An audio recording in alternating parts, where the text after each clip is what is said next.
नमस्कार, मैं कमलेश कबीर आपका एक बार फिर स्वागत करता हूं इस नए एपिसोड में। आज के इस एपिसोड में हम बात करेंगे दो राजनीतिक दलों की, एक कांग्रेस पार्टी और दूसरा आम आदमी पार्टी। और इस वक्त जिस तरीके से राजनीतिक हालात जो पैदा हो रखे हैं,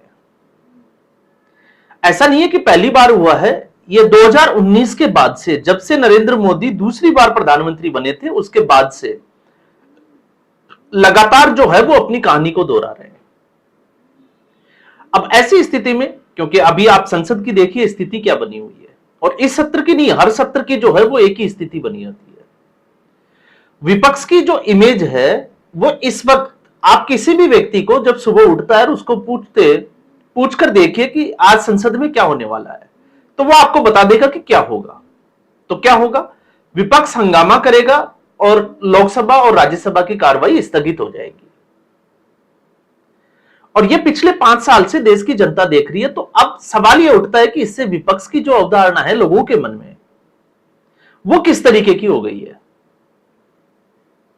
क्या लोगों को जो जिस तरीके से एक मैसेज जा रहा है, लोगों को लगता है कि विपक्ष जो है वो हंगामा करने के लिए आता है, उसके बाद उसके पास में जो है वो कहने के लिए कुछ नहीं है।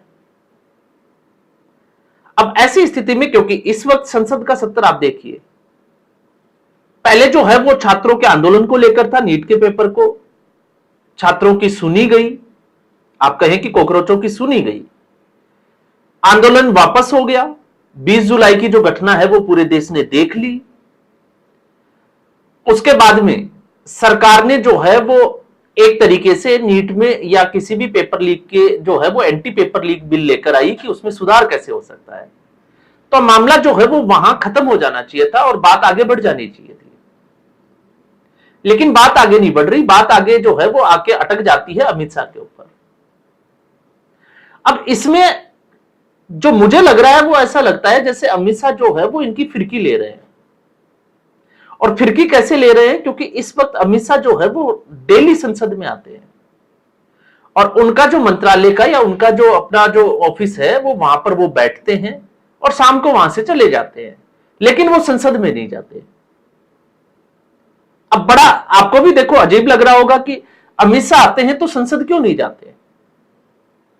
और अगर अमित शाह और नरेंद्र मोदी, आप सोच कर देखिए थोड़ा सा कि अगर वो अपने ऑफिस में बैठे हैं सुबह से शाम तक, तो क्या वो बिना काम के ऑफिस में बैठते होंगे क्या? जो व्यक्ति जब से राजनीति में आए हैं तब से वो लगातार एक्टिव है और हर चुनौती का वो सामना जो है वो डटकर करते हैं, ऐसे व्यक्ति क्या 10 दिन तक जो है वो लगातार संसद में होंगे? तो संसद में वो कुछ कर नहीं रहे होंगे, तो कुछ तो खेल चल रहा होगा उनका अपने स्तर पर। और अमित शाह को तो यूं ही जो है वो कोई चाणक्य नहीं कहता। अब क्या खेल चल रहा होगा? या तो ये चल रहा होगा कि जो केंद्र सरकार बिल लाना चाहती है और जिसके लिए 2/3 की मेजोरिटी चाहिए संविधान संशोधन के लिए, या तो उसके आंकड़े जो है वो अभी कंप्लीट नहीं हुए हैं एनडीए की तरफ से, तो हो सकता है उसके प्रयास में लगे हुए हों। लेकिन दूसरी तरफ क्या चल रहा है? दूसरी तरफ राहुल गांधी अभी भी जो है वो छात्रों की गूंज से आगे नहीं बढ़ पा रहे। और यह कांग्रेस पार्टी का दुर्भाग्य भी है कि कांग्रेस पार्टी, और कांग्रेस, जब मैं ये कहता हूं तो कम से कम कांग्रेस पार्टी को इस मामले में अरविंद केजरीवाल से सीखना चाहिए। इस वक्त अगर राजनीति में कोई सबसे चालाक और शातिर, कौवे जैसी राजनीति अगर किसी की है तो वो है अरविंद केजरीवाल। और कैसे हैं आप देखिए, जब दिल्ली चुनाव हारने के बाद अरविंद केजरीवाल की जो स्थिति हो गई थी पिछले 1-1.5 साल से, वो लगातार जो है वो पंजाब में रुके रहे।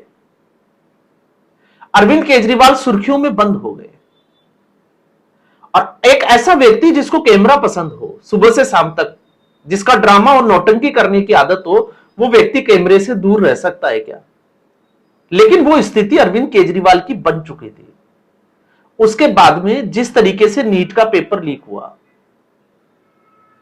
तो नीट के पेपर लीक से अरविंद केजरीवाल को संजीवनी मिली। अभिजीत दीपके और आशुतोष राका, ये सब लोग जो है वो अरविंद केजरीवाल के लिए काम कर चुके थे। अरविंद केजरीवाल ने इनका इस्तेमाल किया और आप देखिए अचानक से जो है वो दिल्ली में आकर एक्टिव हो गए। और जैसे ही 20 जुलाई के बाद में सरकार ने अपनी मांगे मानी अरविंद केजरीवाल ने छात्रों के मुद्दे को बिल्कुल छोड़ दिया। आज आप देखिए, अरविंद केजरीवाल बात नहीं कर रहा, मनीष सिसोदिया बात नहीं कर रहा, ना जो है वो संजय सिंह बात कर रहा। झारखंड में स्टूडेंट बैठे हैं, बारिश में भीग रहे हैं, किसी को कोई लेना देना नहीं है,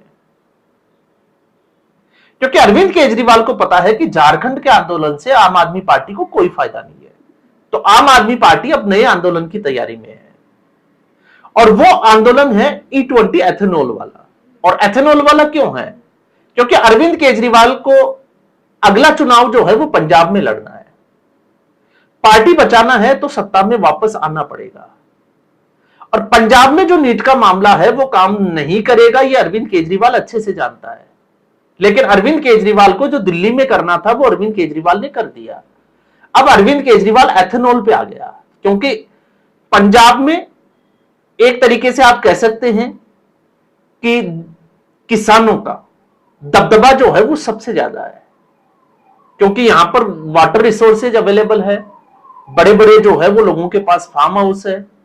तो आप कह सकते हैं कि धनदान्य या कृषि प्रधान राज्य है, और हमेशा से ऐसे राज्य में जहां किसानों का सेंटीमेंट रहता है। तो किसान आंदोलन का फायदा इससे पहले भी अरविंद केजरीवाल ने उठाया, और एक बार और जो है, क्योंकि भारतीय जनता पार्टी पंजाब में जिस आप कह सकते हो कि शिद्दत के साथ मैदान में अब उतरने लगी है, अरविंद केजरीवाल को पता है कि भारतीय जनता पार्टी मजबूत हो रही है, तो किसी भी तरीके से किसानों को भारतीय जनता पार्टी के खिलाफ भड़काया जाए। तो अरविंद केजरीवाल ने अपना गियर चेंज कर दिया, अब वो नीट से जो है वो एथेनॉल पे आ गए। लेकिन राहुल गांधी छात्रों के उसी मुद्दे पर अड़े हुए हैं, और तब तक अड़े रहेंगे जब तक कि वो अगला चुनाव नहीं हार जाए। जब चुनाव हारेंगे उसके बाद वो विदेश जाएंगे, तब उनको समझ में आएगा कि अगला मुद्दा क्या हो सकता है। तो राहुल गांधी, अब देखिए, बिहार के विधानसभा चुनाव से पहले SIR का जो मुद्दा पकड़ा था, वोट चोरी का, जब तक वो चुनाव नहीं हारे उन्होंने वो मुद्दा जो है वो छोड़ा नहीं। तो अब राहुल गांधी उसी स्थिति में अब है। तो अब सवाल यह उठता है कि आखिर विपक्ष जो है वो इस चक्रव्यूह में फंसता है, या विपक्ष को फंसाया जाता है, या फिर विपक्ष जो है वो होमवर्क करना ही नहीं चाहते। क्योंकि राहुल गांधी का इतिहास है 2019 के बाद से, जब वो राफेल चोरी के मामले में आ गए, तो राफेल चोरी के अलावा उन्होंने कोई वक्तव्य आपको देखने को नहीं मिलेगा। अडानी और अंबानी, तब जब तक अडानी अंबानी था तब तक अडानी और अंबानी के अलावा तीसरा कोई नाम राहुल गांधी की जबान पे नहीं था। और अब आप देखिए, सिर्फ और सिर्फ छात्रों के अलावा राहुल गांधी की जबान पे कोई मुद्दा जो है वो ट्रिगर नहीं कर रहा। अब यह है राहुल गांधी की समझ। तो इसलिए मैंने कहा था कि अब जब सारे इसमें देखते हैं, क्योंकि छात्र जो है वो झारखंड वाले भी छात्र हैं, लेकिन वहां कोकरोच जनता पार्टी भी नहीं जा रही, वहां पर जो है वो विपक्ष का कोई पार्टी नहीं जा रही, अरुंधति राय भी नहीं है, प्रकाश राज भी जो है वो साउथ से आ नहीं सकते क्योंकि वो फिल्मों में बिजी है। इसके अलावा कुणाल कामरा कहां है पता नहीं। तो सब लोग जो है वो चुपचाप बैठे हैं, ना योगेंद्र यादव जो है वो वहां जा रहा है। और जिस तरीके से जिसको आप दरबारी पत्रकार कहते हो, वो भी जो है वो इस वक्त बिल्कुल शांत है, किसी को छात्रों से कोई लेना देना नहीं है। जब ये छात्र जो है वो नरेंद्र मोदी के खिलाफ अगर कोई गाली देंगे, तब इनको लगेगा कि हां अब जो है वो छात्रों का मुद्दा, उसके लिए लड़ाई लड़नी है।